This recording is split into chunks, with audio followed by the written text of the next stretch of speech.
What's up, family? Hey, welcome back. You know what it is. It's that What? What is it? special edition. It's always special when you see us. That's right.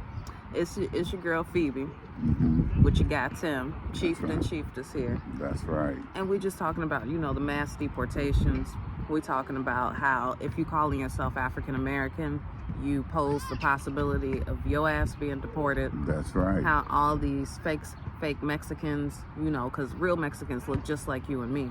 All these fake Mexicans are being deported. I'm sure. All these fake they are Native Americans, because that's not us either. Those are Siberians. They being deported.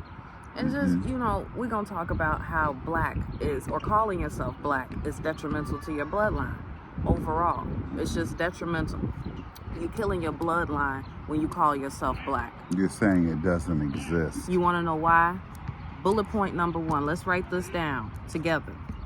Calling yourself black, number 1, kills your bloodline. There's no landmass attached to black. No.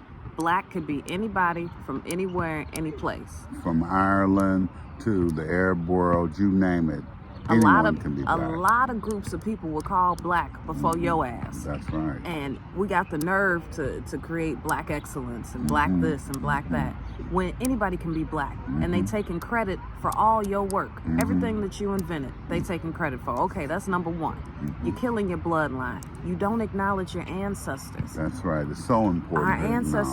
Our ancestors just didn't call themselves black. No. There was a reason for that. The reason is black is just black. Quite simple, plain and simple. It ain't bad, it ain't good, it ain't beautiful, it ain't ugly. Black is just black. But once you call yourself Niji, or once you call yourself who you really are, whoever that is around the world, you pose and possess more power. You become sovereign. That's the first step. Exactly. In declaring sovereignty for yourself. You have to be sovereign of mind, body, and soul first before you can really separate yourself from this world. And that's a good point too. People are always asking, well, how do I gain my sovereignty? What do I do?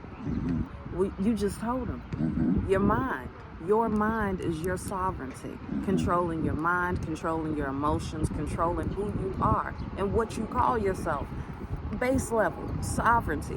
You don't have to be off the grid. You don't have to be MIA to be sovereign. Being black is just like having soul. Everyone on the planet has a soul. But they ain't got soul like us. Well, see, we're not talking about see, it goes to that melanin thing. No, they're not like us. That's one of the beautiful differences about us. That's what made us different. Not only us being the very first people, but our spiritual relationship with ourselves and the Creator set us apart. And in fact, subsequent cultures after that decided to mimic some of the ways of our culture, i.e. religion. Because remember, you were the first. Everything that they do, talk about, practice, you were the first. Now, whether it's been manipulated, tainted, or disregarded, you were the first. You were the first.